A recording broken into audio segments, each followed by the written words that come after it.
annual EuroGEO workshop. I'm happy to welcome you in this very nice place, and pleased that you could make it to Bolzano, even if for some of you was not such an easy ride.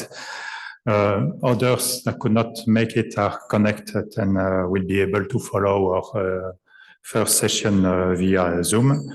So my name is Jean Dusart from the European Commission, DG Research and Innovation, and I will have the pleasure to share together with Nicola Pirone and Evangelos Gerasopoulos, my fellow co-chairs, this first opening session dedicated to introducing the workshop and discuss the national geo coordination activities.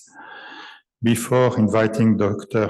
Psenner, the president of EuroGEO Research, to step in, I would like to remind you that the meeting is recorded, and we call to our online attendants to use the chat of Zoom if they want to raise questions in the Q&A session. We will try to address them during the Q&A sessions. And of course, the presentation of this session will be shared a few days after the end of the workshop. We will, after the workshop as well in the coming weeks, prepare together with our colleagues of the Joint Research Center a report that will synthesize our debate and that we hope to bring forward to the attention of the whole community. So we believe that this edition of the EuroGEO workshop takes place really at the right moment. You know that in 5 weeks from now, some of you will reconvene with us in Cape Town for the Geo Week, the first ministerial summit in 4 years, the last edition having taken place already 4 years ago in Canberra, Australia. At that occasion, the Geo community and the ministers will endorse the post-2025 Geo strategy and the so-called Cape Town Declaration.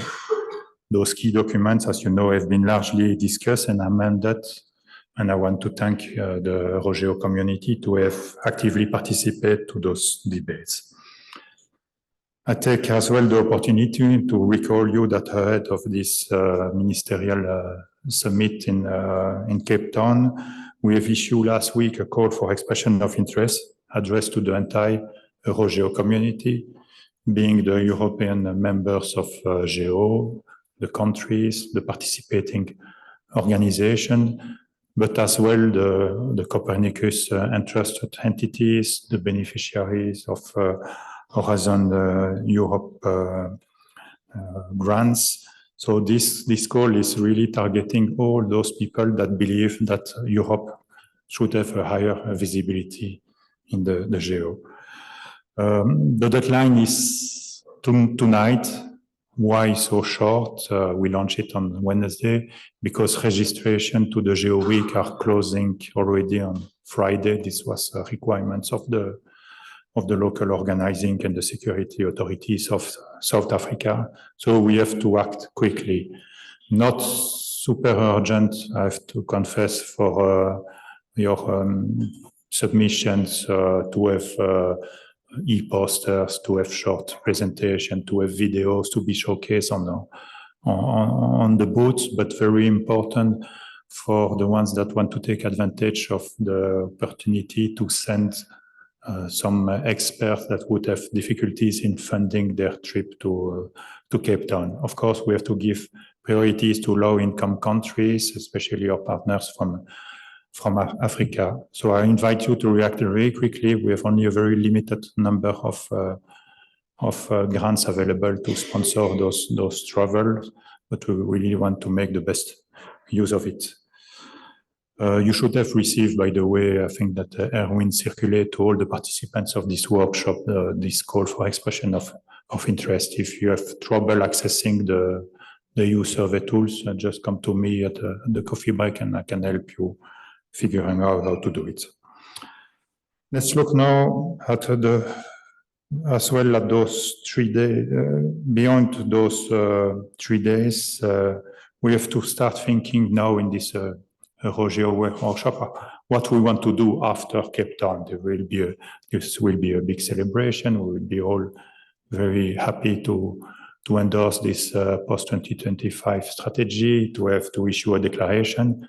But it's important as well to look at how we want to translate this strategy into actions, into an implementation plans.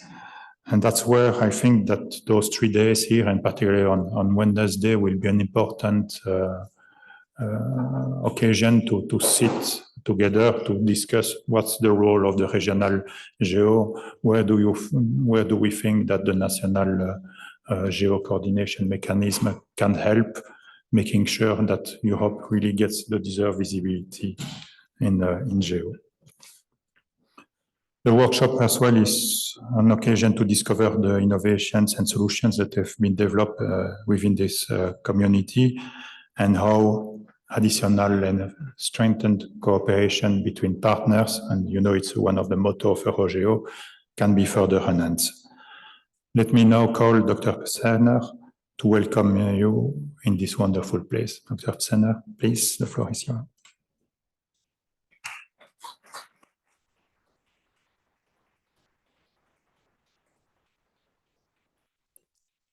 Thank you, Jean. Ja, bunde dich ganz. This is to say hello in Ladinian. Un caloroso benvenuto. Herzlich willkommen, ladies and gentlemen, and everybody in between and beyond. A warm welcome here at EuroGEO for the EuroGEO workshop, which coordinates activities in Europe that contribute to the initiatives on the Group of Earth Observation, GEO, and is co-organized jointly with the Open Earth Monitor Global Workshop 2023. Well, first of all, congratulations to your acronym GEO. It's genial. As a biologist who studies flora, fungi, fauna, archaea, bacteria, I always looked with respect and awe to you who observed not just a few critters, but the whole Earth. However, I hope that the acronym I use, BIO, is also understood as well. Well, recently I came across a quote of Hans Joachim Schellenhuber. On Friday, I've been in Potsdam, and he said in 1999, by referring to the satellite images and the computer-generated simulations of Earth, he was talking about the second Copernican revolution, and I'm citing him. This new revolution will be, in a way, a reversal of the first. It will enable us to look back on our planet to perceive one single, complex, dissipative, dynamic entity, far from thermodynamic equilibrium, the Earth system. Now I learned from Alexander that your new strategy moves from Earth observation to Earth intelligence and shifts the focus from services to equity, to bridge the global information gap. This year, the EuroGEO workshop provides the opportunity to position European activities in the light of the new GEO strategy and supports the coordination of actions at national and European level and across sectors and domains to create relevant and impactful contributions to GEO. So my question is, why do you meet here at EuroGEO Research? Well, we are 650 people. We are doing research in 11 institutes and 6 centers, from applied linguistics and minority rights to renewable energy, regional development, biomedicine, emergency and mountain medicine, mummy studies, to name just a few, and of course, Earth observation. So your topic, the risk management and disaster prevention, is embedded in a transdisciplinary research institution. For we all know that the multiple crises we are facing today cannot be tackled either by science or technology, but we have to keep in mind the concerns and the sorrows of the so-called normal people, the inhabitants of the Earth. EuroGEO is now at a crossroad in defining its post-25 strategy, which is planned to be adopted in November this year, as we heard at the GEO Ministerial Summit in Cape Town. So I wish you a fruitful meeting with lots of interactions, transdisciplinary discussions, and all the funny things in between and beyond. Good luck.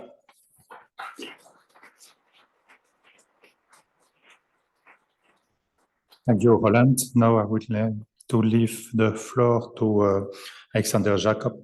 He's the vice-head of the Institute for Earth Observation at EuroGEO Research and one of the key persons that helped us preparing this workshop. Alexander?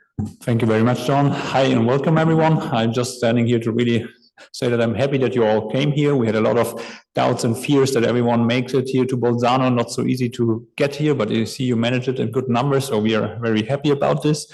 I really want to thank the European Commission and also the CNR for helping us to organize this event here. Yeah, just wish you all a very nice time here in Bolzano. Hope you enjoy the event and very fruitful discussions. And also thanks, Roland, for this very nice introduction. So yeah, have a good day and start here.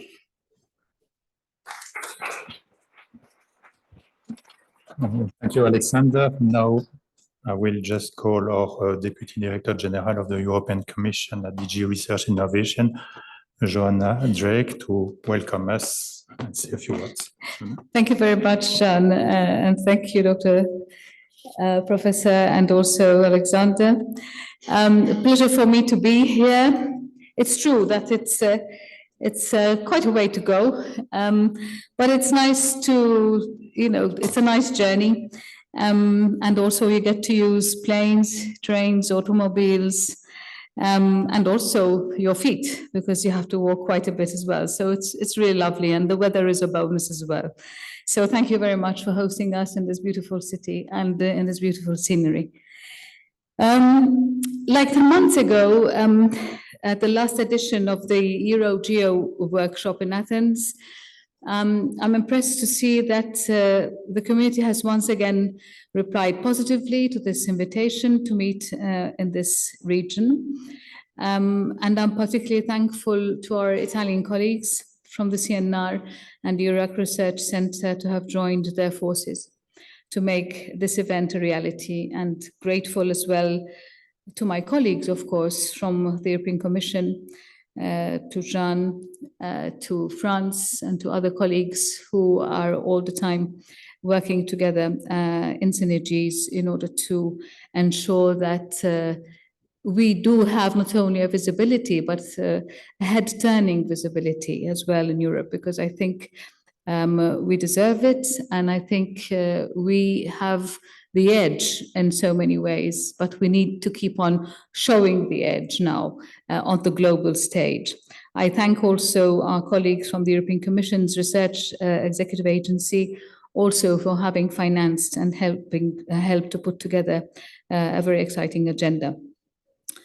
There are a few considerations. Jean has already outlined some of them on the why we are here.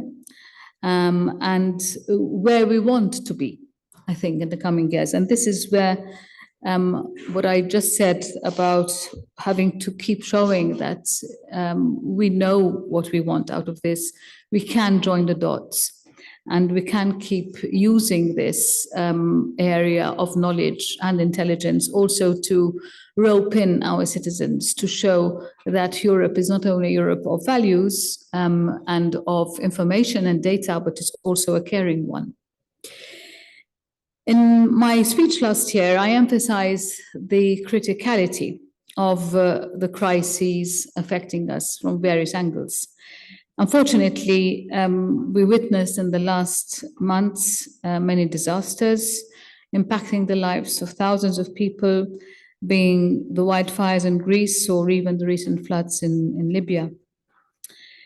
But rather than falling into the climate change catastrophism approach, let us see what we can do at our level to proceed with the actions and the concrete ones that we can take, of which we are taking many, but which maybe can also be more impactful and more understood and more supported, even down to the level of citizens. And I see in this regard many driving forces that can actually converge to an epicenter. And one of them is the community. The other one is the framework and also the range of technologies and tools that we have at our disposal. If we start with the community, when we launched the EuroGEO initiative, only 5 years ago, by the way, there was a very deep understanding and vision of the value of establishing this strengthened European approach to leverage the impact of geo-resourcing in Europe from regional to local scale. We wanted at the time to build upon the network, to promote further incubation, and also to ensure the scaling up of the most promising user-oriented services conducted at national or EU levels by the members of the European Geo Caucus. But we have reached a turning point now, and it is on each and every one of our shoulders to really reflect and to decide a way forward, come to a real concerted decision, but also to then carry the weight of that decision together.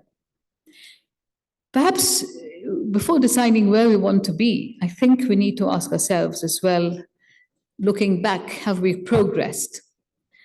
Have we progressed on consolidating the national geo management structures across Europe? Have we managed to showcase enough the benefits of Earth observation to the European citizens? There's an election coming next year, and I know that this might not be the front and center of information campaigns and propaganda campaigns and lobbying efforts by the MEPs, but I think it is up to us to put that into the narrative, because I think we do have a good story to tell. The upcoming coordination and supporting action on the EuroGEO Secretariat represents a unique opportunity to debate on the future of the EuroGEO and to explore different models that could ensure its sustainability. We are limited in terms of time, and even more so in terms of budget. But I do count on you, and we at the Commission, we count on you and the whole community to join forces and support this project. The Wednesday debates this week will certainly help to identify the priorities for this action. So it is the space to watch and a space to occupy, and the space for us to be fruitful. The European Commission is certainly not stepping back. That is a reassurance that we would like to give you. We are ready to support you in the coming years, and in particular in view of the remaining work programme of Horizon Europe. Be aware as well that in less than 2 weeks, we will open the call on the pre-commercial procurement on customization, pre-operationalization of prototypes and user activities in the area of climate change adaptation and mitigation. Very long-winded title, but the budget to support that is something serious as well. We're talking about serious money of 19 million euros in order to move forward along the value chain. There is a range of other Earth observation related topics in 2024 throughout the Horizon programme that we have put together in a brochure that you can find on the registration desk. This summer, the 5 EU missions under Horizon Europe have confirmed in their activities as well that, and if you have not yet looked at the opportunities that the 4 missions serving the European Green Deal, I kindly invite you to have a look and also come on board.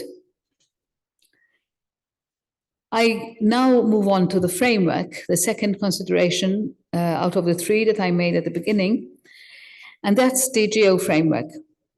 What actually makes us quite distinctive or distinguishable from other communities is our very common engagement in GEO. GEO as well is at a turning point of its history.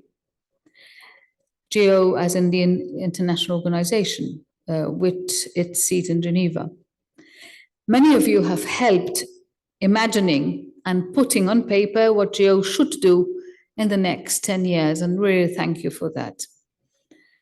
The time will come, however, to translate the overarching principles formulated in the post-2025 strategy that we're about to approve in Cape Town in a coherent implementation plan.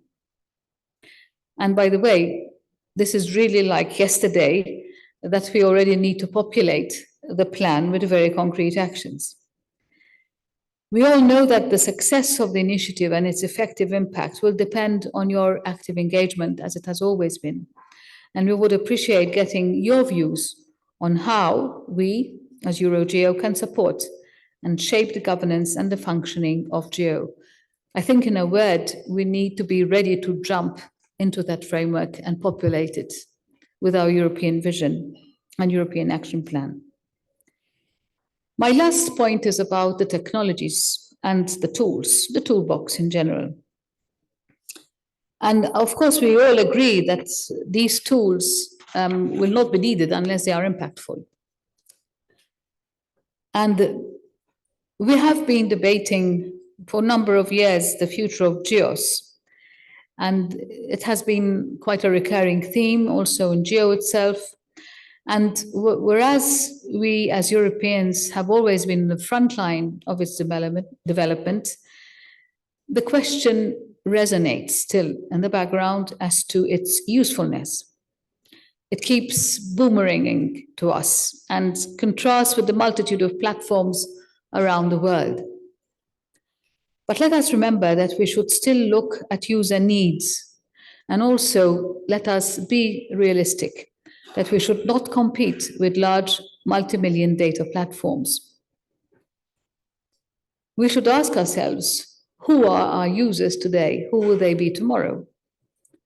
And what GEOS services could be offered that the other platforms are unable or unwilling to deliver?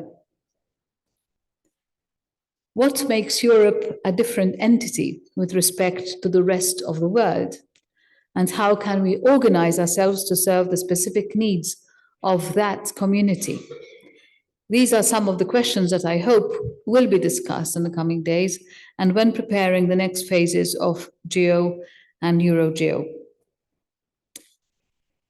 Just to conclude, I'm impressed by the incredible diversity of applications making the best use of our European Earth observation assets.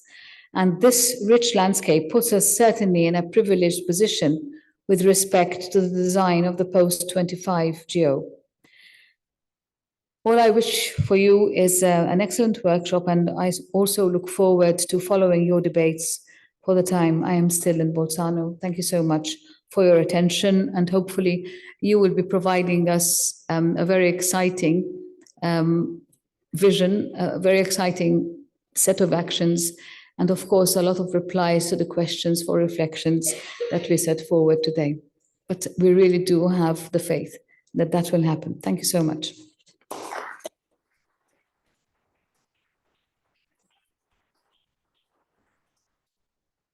Thank you, Joanna. Those very inspiring, welcoming words. Since the launch of the EuroGEO initiative 5-6 years ago, but more correctly, I should say, from the first Earth Observation Summit in Washington in 2003, the Joint Research Center of the European Commission has been a key actor of the development of the GEO initiative, and its commitment to continue this adventure in the coming years. We have invited with us, but unfortunately he couldn't join on site, the Deputy Director of Sustainable Resource Directorate, Dr. Alan Belwart. Alan, do you hear us?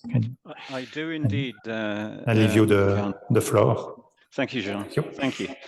Yes, I'm very, very sorry not to be with you in Bolzano, but in fact, I was lucky enough to be present at that first Earth Observation Summit back in July 2003, and that's 20 years ago. And as Joanna just said, we do need to look back, and I think if you look back and you see what has been built in those 20 years, thanks to the national endeavors and the international coordination of GEO and EuroGEO, we realize that, as you said in your opening, Rajan, we're at the right moment. I think we're also at a pivotal moment. Because of those building blocks of 20 years, we have a massive capability. We have a capability which 20 years ago was unimaginable. We do not need to trade off the space detail, the geospatial resolution for the time dimension. We can use both of them.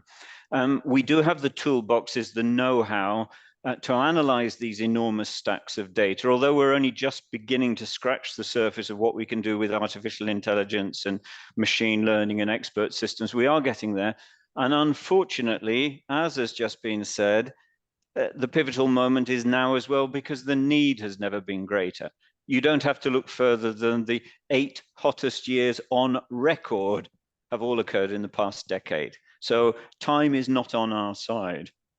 I think what we're very much aware of in the Joint Research Centre is that we are looking at connecting issues, we're looking at connecting policies, and we're looking at connections between some of the policy instruments that emerge from those. On the issues, take something simple as food. Food safety. If I eat it, is it going to nurture me or is it going to kill me? Food security. If it isn't going to kill me, have I got secure access to it? Are we going to produce enough? And food sustainability. Are we going to produce enough in such a manner that my children and their children's children and their children's children will continue to be able to eat, drink, and be merry? Biodiversity loss, climate change, as we said, pollution, all of these antagonize each other. They sometimes act in synergy, usually not. There's usually pressure between them, but those issues are all connecting, and the policies that we're dealing with connect increasingly too.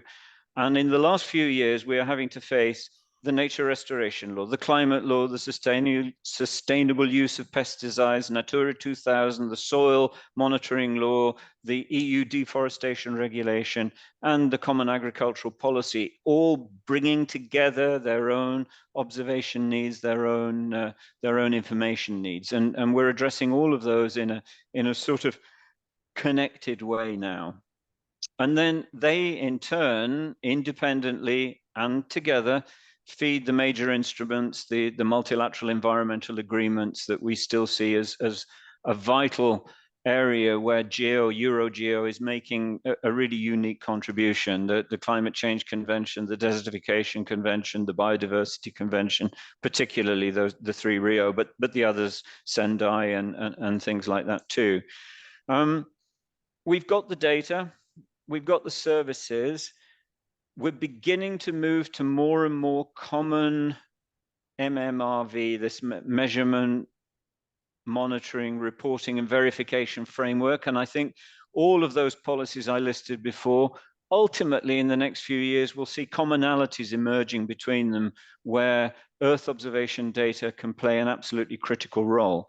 But in order to get there, we will not get there without shared standards, without trust, and without transparency. And that's where GEO plays an absolutely crucial role, and EuroGEO as one of the fundamental elements of GEO, key to it all. JRC fully committed to the process, to the principles, to the ethos. We will continue with active support in fora like the one to which, unfortunately, I can't be there, but a lot of the colleagues are, thank goodness. GeoGLAM, the Human Settlement Program, and the Knowledge Center on Earth Observation that we've recently launched, which is looking at particular relationships, as Joanna just said, between the users and what the actual user community is and what Earth observation data can deliver. As I've already said, I think the need is greater than ever. I would echo the sentiment that's just been made that it's not just the politicians and the scientific community. We also need to reach out to the public. And we have very powerful tools at our disposal to do that, but they have not always been at the top of the agenda, as Joanna just said. But I think it's something that we need to think about, and maybe that's something to debate in the coming few days. I think the best way to do that, to reach them, is with unassailable knowledge and scientific evidence, and that's where what EuroGEO can deliver is profoundly powerful. And I think that these next few days will lead to deeper knowledge. They will lead to better evidence, and maybe even, to echo the other speaker who mentioned Schellenbauer, maybe it will lead to a better understanding of Earth and its life support system. So I wish you all welcome. Very sad not to be there. It's a wonderful place, and I'm sure that the work will be wonderful too. So back to you, Jean. Thank you very much.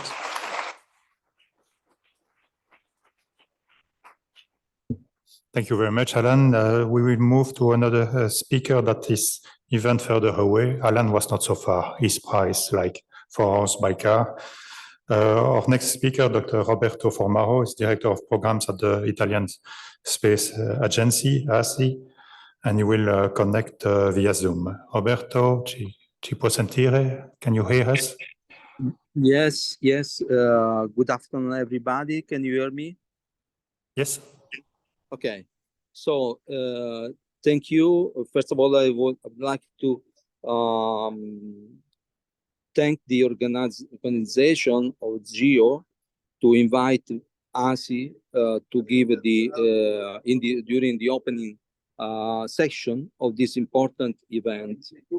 On behalf of ASI, I would like to welcome all the participants to this important workshop, which is an important step towards the strengthening of European participation to GEO.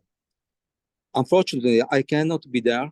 I am actually just landed in Baku, and I'm very far, but Bolzano is a beautiful city, and I hope that you will appreciate what it can offer. It's a very, very beautiful city. Anyway, we are pleased to host this event here in Italy, there in Italy, considering that happens in just before the upcoming Geo-Ministerial Summit, where the Geo Post 2025 strategy and relevant priorities shall be approved. It's my pleasure to confirm that ASI will continue to support and coordinate the effort to implement such a strategy. We need it, and we will do our best to support it. ASI, Italy, and through ASI, is strongly involved in Earth observation space applications. We have invested a lot of effort in the last decades, and in particular at ESA level and also at the national level. We are developing instrument missions. We push for the use of data for the development of institutional services and commercial applications.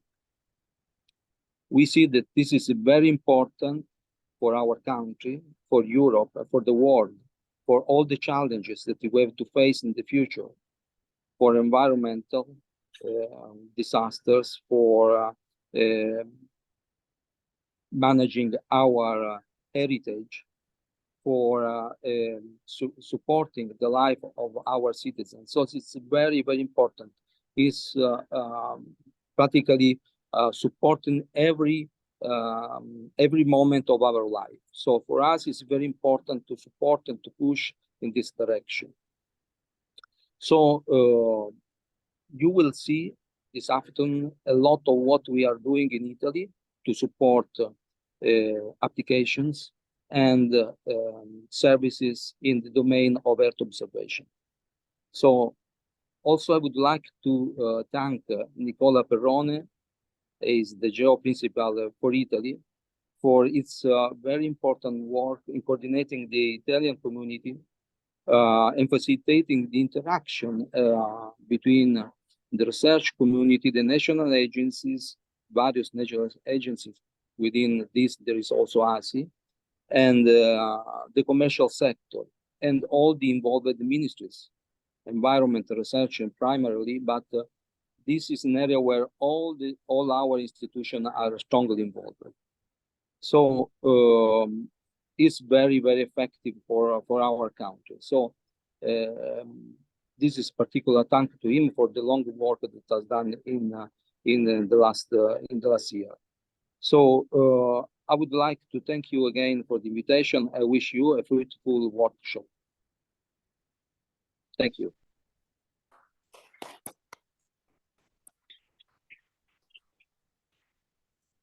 Thank you, Roberto. So this closes the first part of welcoming speech. Let's give another round of applause to all our speakers that have so far done an excellent job. Thank you. So in the second part of this session, we would like to discuss the national dimension of GEO. While we all know quite well the global GEO and its regional declination, EuroGEO, we really never get a chance to look closer and share our respective experience, and more importantly, how the local and national arrangements articulate with the existing fora well-established, like the Copernicus Forum. Ahead of the GEO Week, the GEO Secretariat has been preparing an interesting document to introduce to the GEO Program Board for consultation. It's a proposal for a strategy for a national coordination mechanism. This document is not yet public. It will be tabled and discussed further at the GEO plenary, and so you can expect to see it as one of the plenary documents released in the coming days. I will ask my co-chair, Evangelos, to briefly introduce the main element of this strategy and how our respective experience in Europe as illustrated by the next presentations can feed or influence this draft strategy. Evangelos, up to you. Thank you, Jean.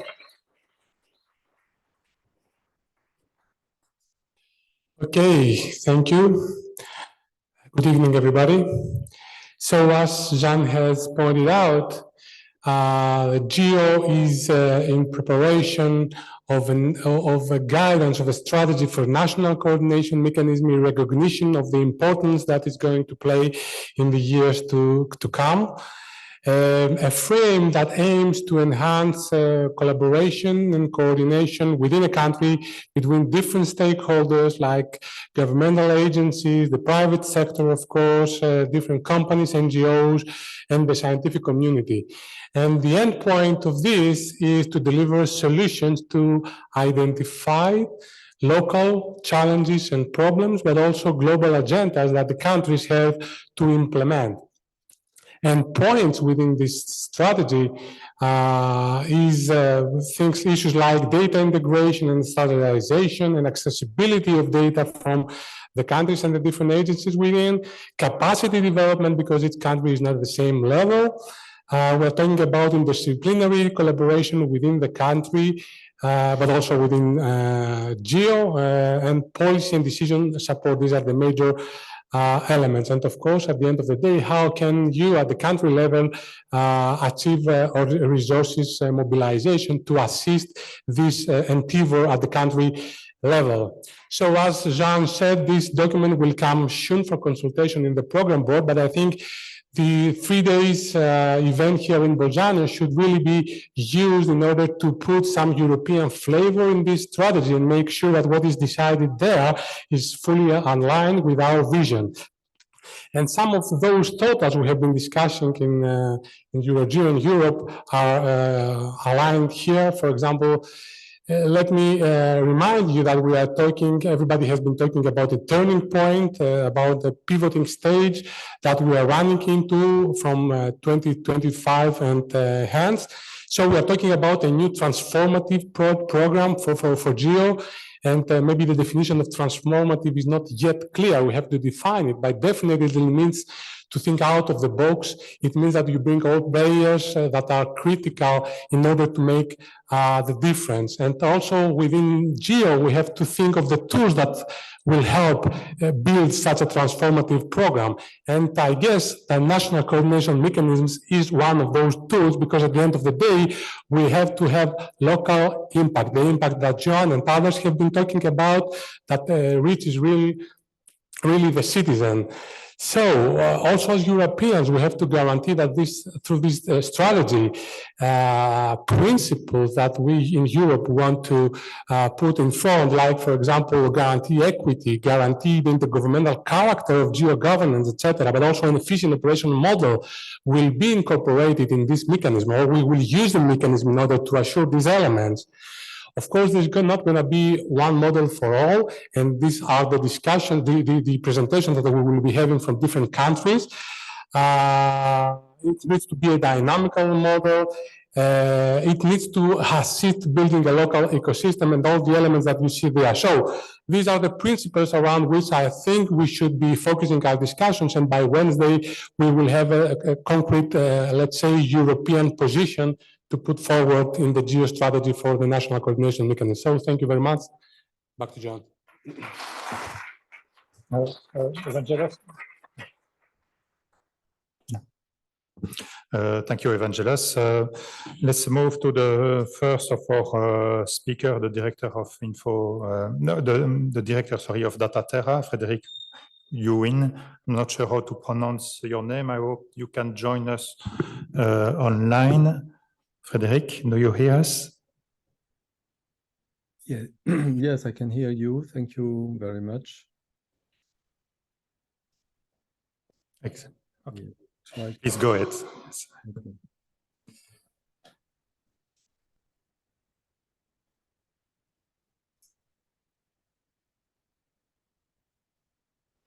Now we see it, but not yet in presentation mode. If you can. Okay. Is it on presentation mode? Not yet in the lower right corner.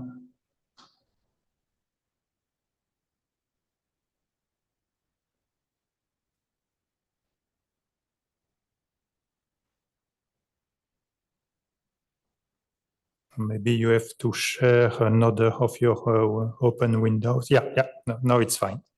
Please, just 5 minutes because we are already running a bit late. So sorry to constrain you from the beginning. Okay.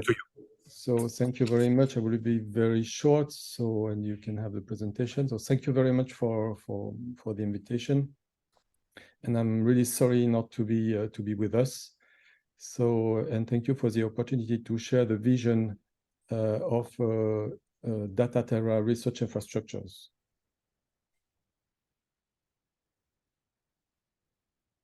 So in fact, these research infrastructures is confronted to the complexity of the Earth system and how to integrate different kind of data from different scale to understand the Earth system, and how you can give to the scientists first and also to decision maker an integrated way to access and to treat the information to answer to different challenges. DataTerra is research infrastructures, so is on the road of the different maps at national level, and will be at the European level next or in a few years with different other partners at European level. The idea is to develop a global organization, not only to access to the data, but also to treat the information, to standardize the information, and to build some product from the need to the scientist, and very near in terms of co-construction with different scientists, but also open for public actors and also private actors. So this organization is a huge organization from France. You can see all the logos and the different partners. We are organized during the last 8 years, and now completely operational during the last 3 or 4 years around the data hub and also transversal services. The positioning in Europe is a sort of interface between different initiative organizations and that are contribute to those organizations, EOS, maybe also Destination Earth, and also really engage in GEO from the beginning through different institutions, and now this research Africa team can organize and contribute through EuroGEOs to that kind of international construction.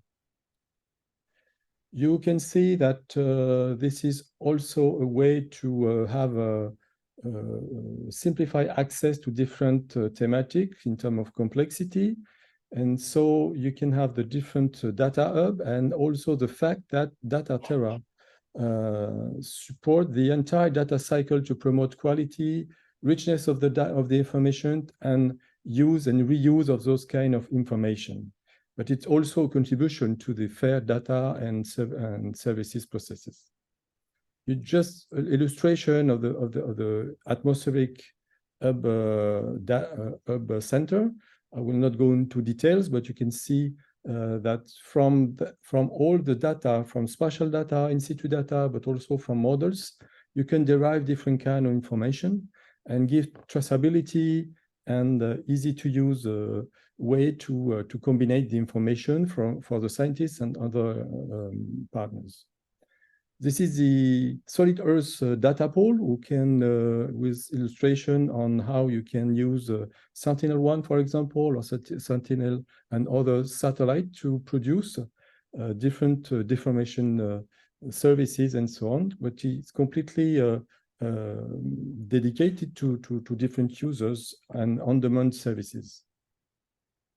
Another ocean dynamic data pool, I will not go into details, just for global information in that, and also on land surfaces from different thematics, water, biomass, and so on, from all the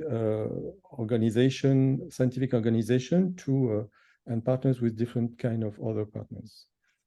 We have also high resolution data access for free. We pay for that in our consortium, and all this kind of information can be complementation with the Sentinel product and quality of data, different resolution. So you can combine it, program it, and also to be near from the users to have a really concrete use of those kind of information. We built a national distributed platform. I will not go into details, but you can see that it's a very important engagement of France, but also with a lot of connection at European level with different partners. The idea is to give to the users a sort of distributed and transparent data access, interconnected in very important network between the different data center, HPC or thematic producer to be used very concretely. So this is a list of the list of different interface. I will conclude to say that from this approach you can see different aspects of problematics for climate adaptation on different scale. You can see some illustration, and as a conclusion, because we don't have enough time and it is important to discuss, I think that this investment can be really interesting to be shared by all the EuroGEO's actors, and maybe to push in the context of GEO through initiative or flagship that kind of vision, and to contribute in a long-term perspective to the access of the data and the real use that of this information for transition and to be adapted to the different challenges. Thank you very much. Sorry for the delay. Thank you, Frédéric.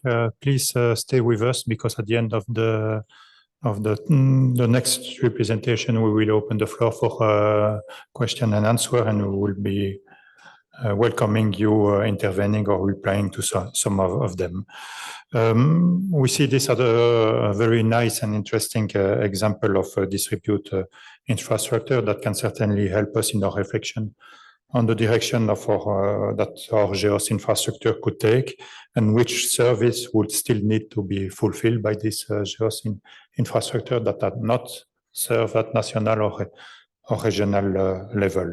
That shows as well the benefits of when a country has a strong national coordination mechanism in place. They can, with all the actors, find some consistency and reduce fragmentation and avoiding duplications of efforts. Germany has always been an active member of GEO, and being a large country with a federal structure, they always have to innovate to secure coordination between the different level of power. And so we are very much looking forward to hear them sharing their experience. Jens Dazenklock from the DLR will give us an overview of this organization. Jens, up to you. You're there. Thank you. Thank you, Jean. Can we have the slides, please? So I have a few minutes only to give a little bit of insight into what we do in Germany. When you look at these elements of German contributions to GEOS, you will see that's things we have been doing anyway. So the point is more that we bring a geo perspective into it, a perspective of coordination, data sharing, and so on. So it's about infrastructure for Earth observation, both in situ and the national EO program in the space domain. Of course, we contribute to European programs like Copernicus and others, and we also contribute to international organizations and programs. There are research and development programs, and there's cooperation for the economic development. And for GEO, when Germany decided to support GEO, first of all, the task was given to the BMDV, that's the Ministry for Digital and Transport, who's tasked with the national implementation of GEO, and a national coordination structure was built. That's the DGEO office, if you like, that's at DLR Space Agency, where I'm from. We have a national implementation plan and a good link to a standing interministerial body for geoinformation, which is called IMAGI. And so why do we do this? I won't go into all the details, but the main things are contributing to the success of GEO and to achieving its goals, and engaging national users and contributions to GEO, but also to coordinate national interests in Earth observation and create visibility and opportunities for German activities at the global level. The DGEO working group consists of several ministries and several agencies like the National Agency for Hydrology, for Cartography and Geodesy and so on, and also research. I haven't done this. Also research institutes. Can we have the slides again, please? Okay, thank you.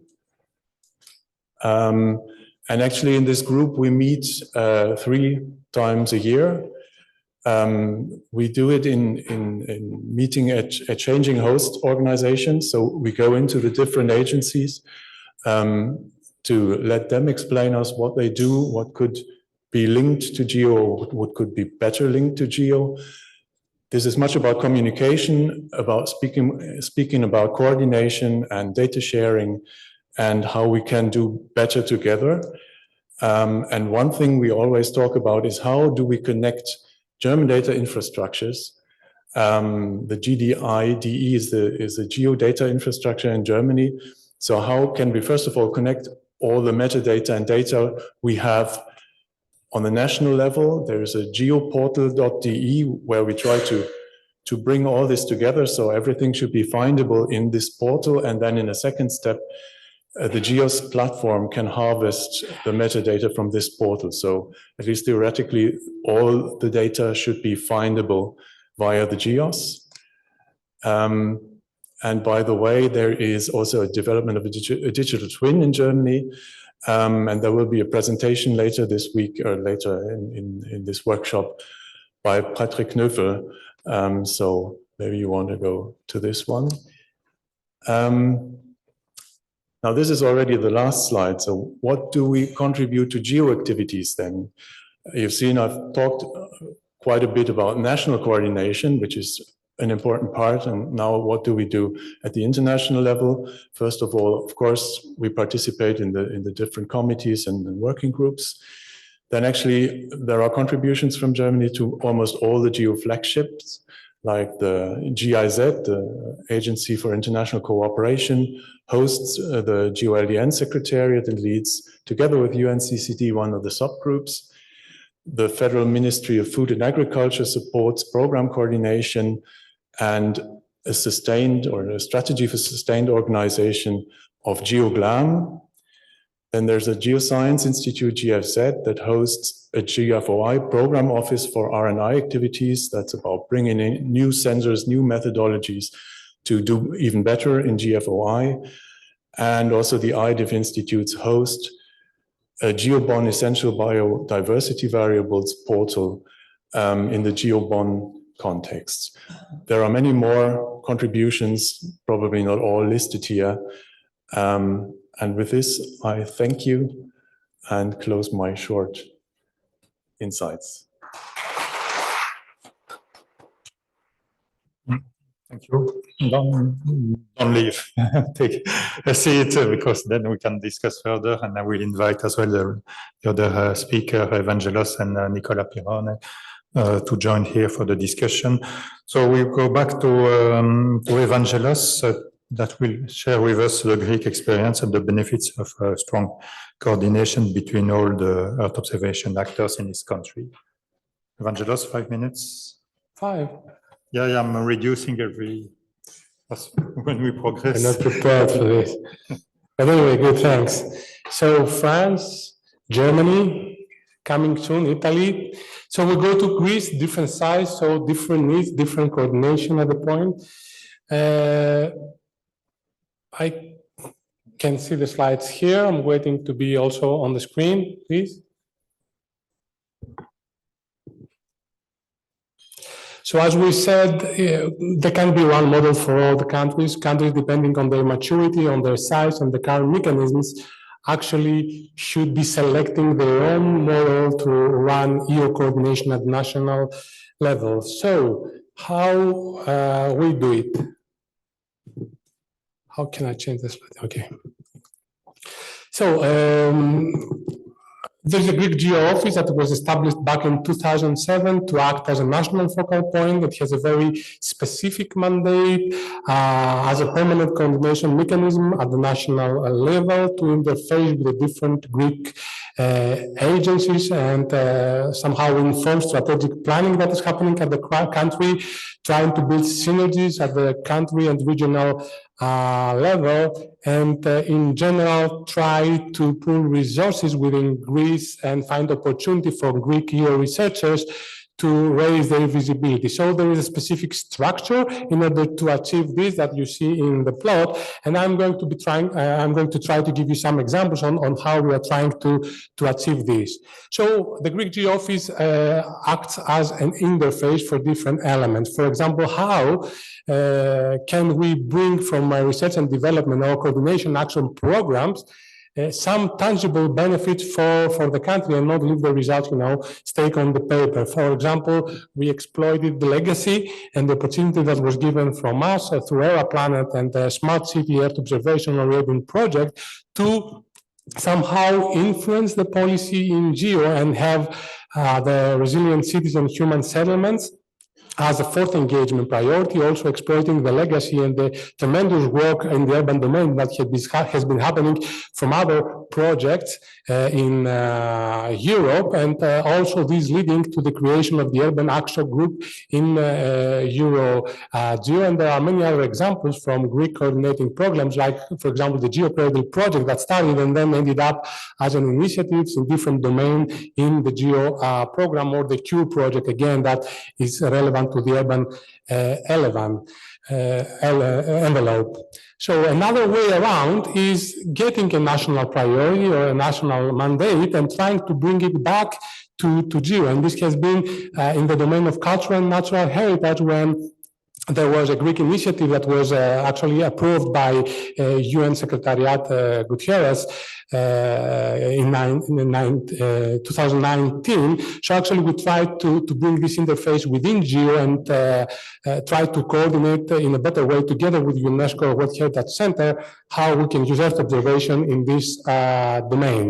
And in the next and last, let's say, subdivision of the Greek GEO office, which has to do with sustainable development goals, we have tried to bring all these trends and information existing at the global level and bring it into practice at the local level, and also get the experience of the local implementation and bring it back to GEO and the local level. This has been done in close collaboration with the EU for SDG toolkit, but the thing here is that also we have tried to approach different communities. For example, the Greeks, my colleagues are part of the Greek delegation under the Earth observation domain within UNGGIM Europe, so we are actually trying to help to make the bridge between the statisticians and the Earth observation. And also lately with the Sustainable Development Solution Network, which are people doing the socioeconomic analysis of SDGs, etc. And we're trying to find common ground to collaborate. In this latter thing, we have managed to secure some resources for a national flagship program. So the title of the program is Resilience, Inclusion and Development Towards a Just, Green and Digital Transition for Greek Regions.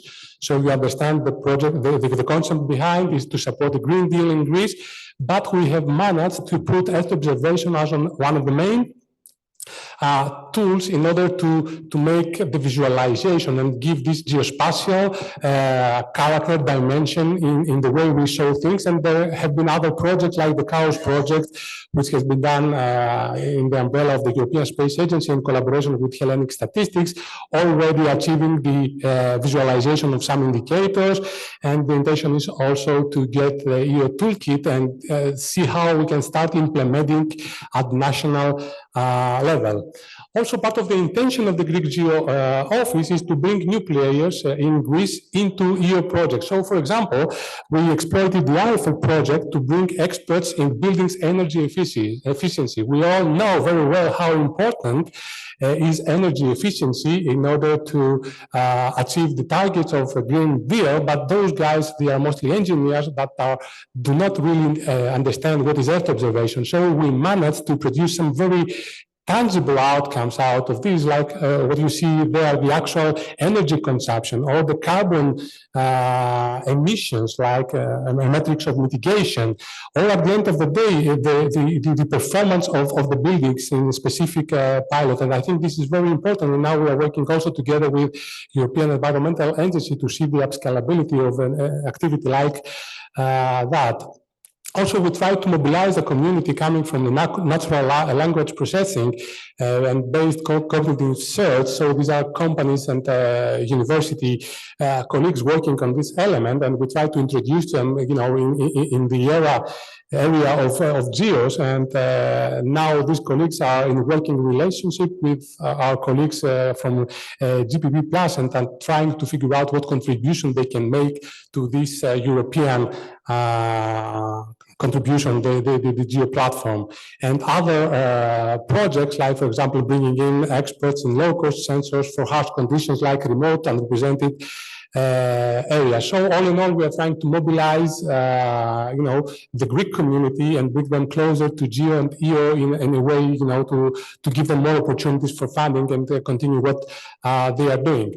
So there are many other, activities. I think last year we had a chance to give you more details about what we are doing in Greece, and you know very well. So the next steps that we need is to continuously develop a broad, dynamic stakeholder ecosystem. This is very important for us. It's not just us, the EU community in Greece. We need really to engage in a multidisciplinary way with other stakeholders, and especially build systematic links with different authorities, the ministries, governmental agencies, and see how we can really serve their needs. We are tracking the maturity and the progress that we are doing at the country level. The plan is to be using this EOMI tool that we have developed in the eShape project, and Greece was one of those countries that have implemented it. And also try to push for some mandate and some legal basis for EU incorporation at the national level, because, we are reaching agencies and they say we don't have legal frame in order to make authoritative the use of Earth observation. And of course, at the end of the day, which is probably a common problem or issue for all national coordination mechanisms, is to mobilize resources in order to support further this coordination endeavor that we are taking at the national level. So I think that was it, and thank you very much.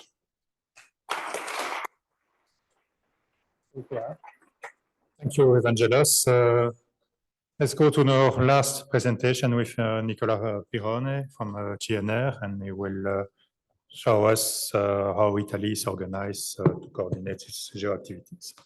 Thank you, Jean. Good afternoon to everyone. So my goal is to show the landscape of Italian participation to GEO since its inception, that is almost 20 years now.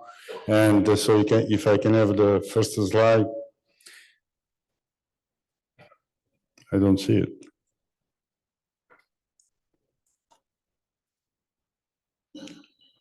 Can I? Okay. So I will go very quick on the various slides, but my goal was really to show the larger community of Italian institutions involved in GEO. So first of all, the competent ministry is the Ministry of Research and Ministry of Environment, with which we are very much involved, and we have a large participation of several research institutions that you see listed here, but also the private sector in the last 15 years has been playing also a key role. We have been structuring our strategy and our participation following the triple crisis that we know that climate change, pollution, biodiversity loss, but also having in mind the four engagement priority that has been driving the GEO work plan in the last 10 years. So what we have done here is really to make sure that all institutions were contributing to different goals of GEO in the work program. So we have been participating to several flagships, to most of the GEO initiatives and so on. And we have been quite successful because thanks to the European Commission funding scheme, from seventh framework program to today, we have been working involved in the coordination of participation of several European projects that you see listed here. And we have quite a good number of ongoing activity right now. And so what I will do now is really to give you a flavor of what have been the major activity of a key institution. So for example, INGV with Stefano Salvi is coordinating the GeoHazard Supersite and Natural Laboratory Initiative that is one of the key, since 2010, one of the key GEO initiative in the work program. So several institutions involved, or most of the space agency. Then another important fact that was the support of the implementation of the Minamata Convention through the flagship Goose for All, that we have been supporting since its ratification since 2013. Then another important initiative is carried out by ISPRA, is the environmental agency in Italy, by Giuseppe Del Monaco, Pan-African GEO Phase 2. This is very important initiative because it's a lot of capacity building, training with different African countries. So that is a very good example on mineral that is focused on the governance of mineral resources and the sustainable exploitation of these resources.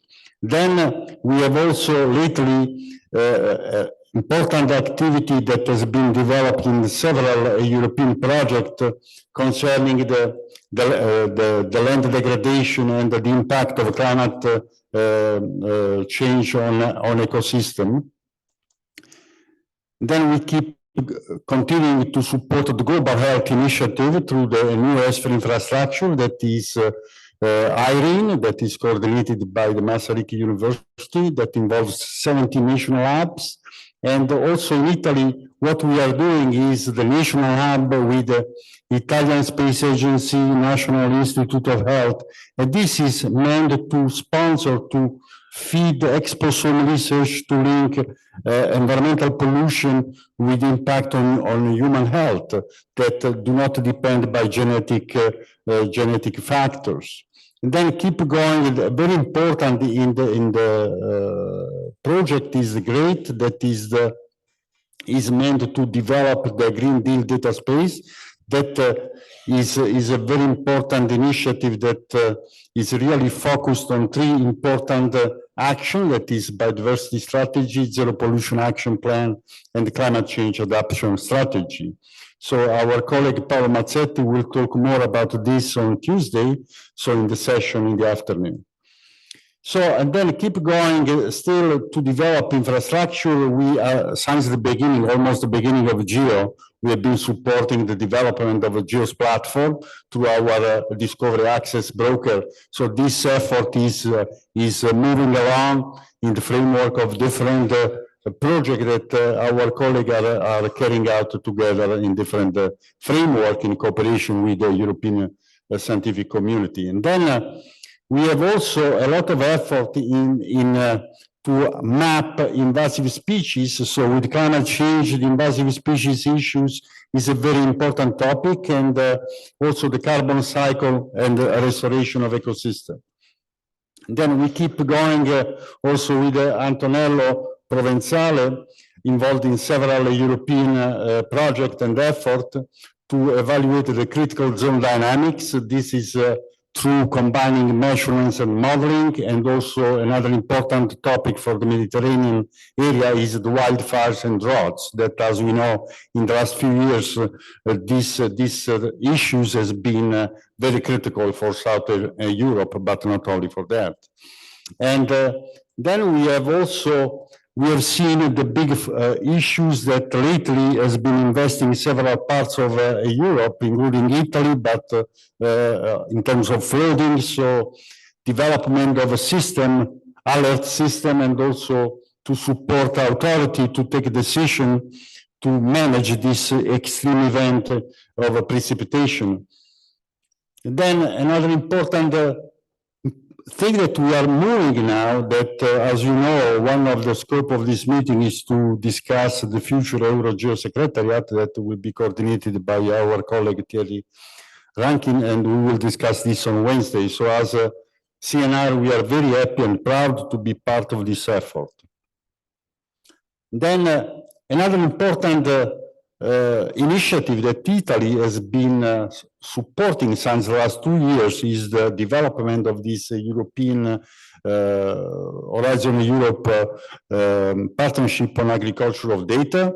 And so we've been discussing also this morning in the action group. I was late in the meeting, but we are in the process of putting together a proposal to form the partnership. This will keep us busy for the next 7 years and will be a quite important initiative in the framework of a future EuroGEO initiative. So we are doing all the national coordination. So, and then we have an Italian Space Agency that, as you have heard this morning, in the early this afternoon in the opening from the Roberto Formaro, is putting a lot of effort in terms of a new satellite mission.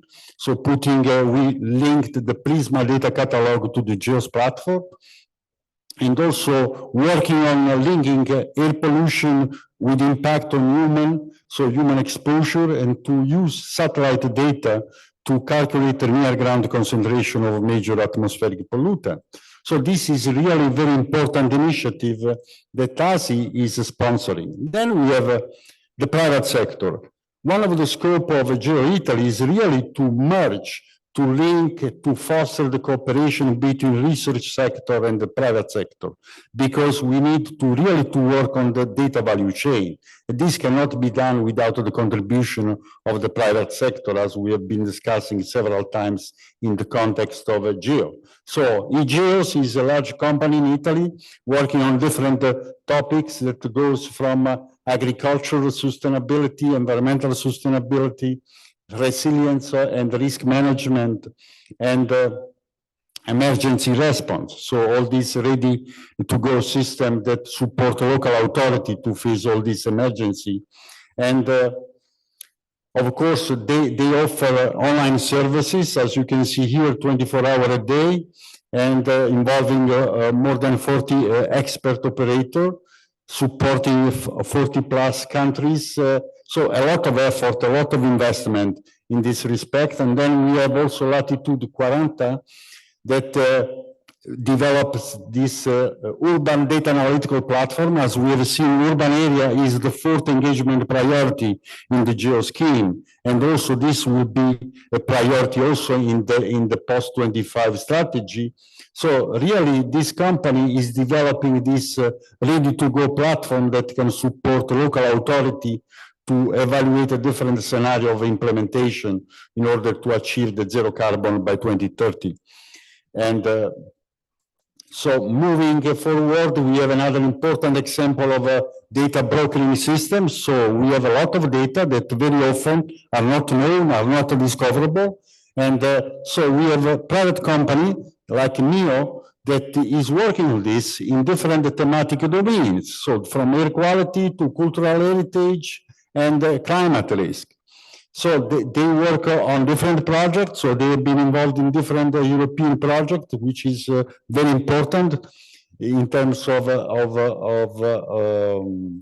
making sure that all the prototype developed at research level may have a commercialization output as well. So and then the Planetech is a large company in Italy. You will hear more in the afternoon session, just in the ASI session, that they work on downstream services, providing very important services for local authority on different topics, like from marine, safe land, and also alert system and aquaculture. So just to conclude, this is the last slide. What we do, we will consolidate certainly the governance of GEO Italy. We will revise the governance on the base of a post-25 strategy. So after the ministerial meeting, we will convene a national meeting just to discuss with all interested parties. We will actively contribute to build the EuroGEO Secretariat and to enhance national coordination mechanisms that were mentioned already by Evangelos just earlier. Then we plan to contribute to increase the engagement of the private sector in GEO, and also our expectation, certainly to reinforce the European capacity to strengthen Earth observation value chain, that through a co-design approach should ensure Earth observation product and services fit for purposes to improve the policymaking process. Increased social benefit and equity are expected. So we think that the meaning of Earth intelligence is really this. So in order to make sure that all what we do will help to improve the social benefit and equity for all. Thank you.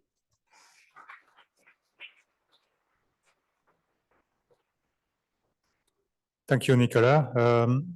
So 4 countries, 4 different approach. Is there a need for some convergence in those approach? Or do you believe we should not be so prescriptive and leave it up to each GEO member to organize itself? Maybe this is just seed questions to launch the debate. Unfortunately, very short debate. But before looking at the audience, we should check as well on slide on Zoom, on the chat, were there any questions raised? No? Okay, then questions for our speakers? Yes, if I may. Yes, Hans. Actually, I have many questions, but probably because of time, I can only ask a few and we discuss the others then on Wednesday. But if Frederick still is online, I was a bit wondering if he could explain a bit or elaborate just a bit how this really nice activities that he presented are linked and complementary to Copernicus on the one hand and GEO on the other hand. Frederick, are you still online with us? Yes. No. Yes, I'm online. Yeah, okay. Yeah, please. Did you hear the questions? No. I don't hear the question. Can you repeat? Excuse me. So Franz Himmler, a colleague of mine, was asking, how do you see the interactions? How do you ensure that there are no duplication of efforts between on one side, what is developed at the level of the Copernicus program, and on the other side, with respect to the GEOS infrastructure, how do you ensure complementarities? Yes, from the Copernicus services, we contribute to the different services. For example, from climate services and marine services through our data pool. So our data and product from R&D aspect contribute to the Copernicus services. For Data Terra, we are not involved in operational data services. We are more at the level of research and development services, and to be operational, we will be partners with other organizations such as Ocean with different Copernicus services. So there is no duplication of effort, but more reinforce the information in terms of quality of data that can be validated by the different communities. And with the GEO platform and so on, we are discussing a lot with the different partners to be sure that our standard, the tools can be shared and reused. So the idea is that to not duplicate the effort. We don't have enough potential for that. Okay, thank you, Frederick. Any questions from the audience to our distinguished speakers? Yeah, Mark? Yes, thanks, and thanks very much to all the speakers. One thing that I find quite interesting, which I think I heard in most of the presentations, although some put more emphasis on it, Jens in particular put a lot of emphasis on this, which is the kind of interministerial characteristics or efforts, let's say, in these national GEO activities. And to me, this is something that is very good, that we're seeing this across many of the European member states. But my question is, how do we take even further advantage of this? So how, I mean, one thing that came to mind is, can we come up with a standard approach to gathering needs and requirements across all these? I mean, there's always a lead ministry, and then there are other ministries that are, in the Italian case, there are 2 lead ministries, but normally there's a set of lead ministries and then others that are kind of coming in and expressing additional needs or requirements. And Jens explained this kind of tour that they do to different labs and ministries to get this feedback. I think what would be really useful would be if we could come up with a standardized way across all of the European member states to collect requirements from these different policy and decision-making users. Would you see this as useful as well? And can you think of any way that we could do that? Thanks. Thank you, Mark. You take 1 minute each, not more. Sorry. Can you hear? I don't know if that works. But yeah, this is a very important question. And Let me answer first that I don't think it's easy and straightforward harmonization, as you ask, because the situation in every country, at least I can talk for the Italian country, when we talk about instrument, earth intelligence means to support with tools better decision in the policy-making process to improve it. But the different in the countries there are different actors depending what type of policy we are talking about. Because certain European directives are of a competence of a certain ministries, and the global treaties are competence of different ministry. So I reported, for example, Minister of Research, because most of the research institutions contributing to GEO are controlled by this ministry. But the directive and the protocol of environmental aspect, like climate and pollution and so forth, are of competence of a Ministry of Environment. But also in all this, when you do negotiation in the implementation of directive and also of international protocol, there are new actors that get into the play, like Minister of Foreign Affairs, Minister of Treasury. So because you talk always about money, and so it's really a very complex decision-making scheme. And I think this is different in every country. We have not harmonized this yet. So that's why National GEO have the function of National GEO is really to bring up the need at national scale depending on the national structure of the decision-making process. Yes, can you hear me? Yes, works. That's definitely one of the challenges, right? And I mean, GEO is about breaking up silos and not doing everything everywhere alone. And first of all, I mean, being a partner in GEO, first of all, means to bring the messages home.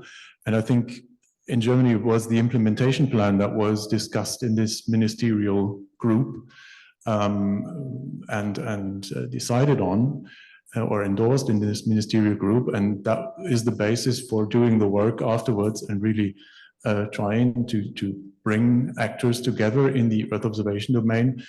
And everyone understands it's a benefit if you do that. Like Nikolai is saying, I'm not sure this is something we can harmonize across Europe. Not sure because of the different situations, but definitely it's a point to look at in each of the countries, I guess. Thank you, Jens. Evangelos? Yeah, very, very short. I agree this is a difficult task. If the ministries are not talking each other already, I don't think the national coordination mechanism is the solution to this. However, that's why I put much emphasis on the ecosystem building at the country level. And if we are ready to give some very straight and clear messages that we can really deliver tangible solutions ready to be uptaken for within the workflows, I think sooner or later they will understand and they will come on board. And when this happens within the frame of an ecosystem, then they will start talking each other, and duplication and stuff like that will be avoided. Very good example. We approached the Hellenic statistics. Initially, that was at the theoretical stage. We showed the potential of Earth observation, and when the mandate came to them, and when they understood well that there is an innovation part within their mandate which can be really achieved using Earth observation, then they got really engaged, and then ministries around the different thematics really joined in. So with a healthy ecosystem, I think we can start, targeting something. Thank you, Evangelos. Unfortunately, I don't see any more questions, but we are running against the clock.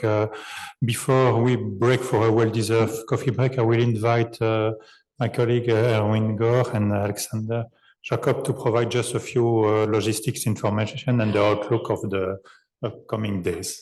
And group picture? No. Group picture? Or? Yeah, okay. Yes, Ivan, if you can have the slides up and running. So we need a few practicalities that you should know in order to make your workshop experience as fruitful as possible. First of all, I can already start saying that we, as last year, we do not provide printed out copies of the program for sustainability reasons, of course. If you don't have your copy, the URL is here. There is also the QR code that you can check. This QR code is, by the way, also on this roll-up that you find also at the entrance when you come in tomorrow morning again. For the online attendees, there is the camera icon, which is there to announce that this session will be hybrid and you can follow it. You can also use the Zoom for Q&A. Others are unfortunately not. So for example, this morning sessions, we decided not to broadcast them.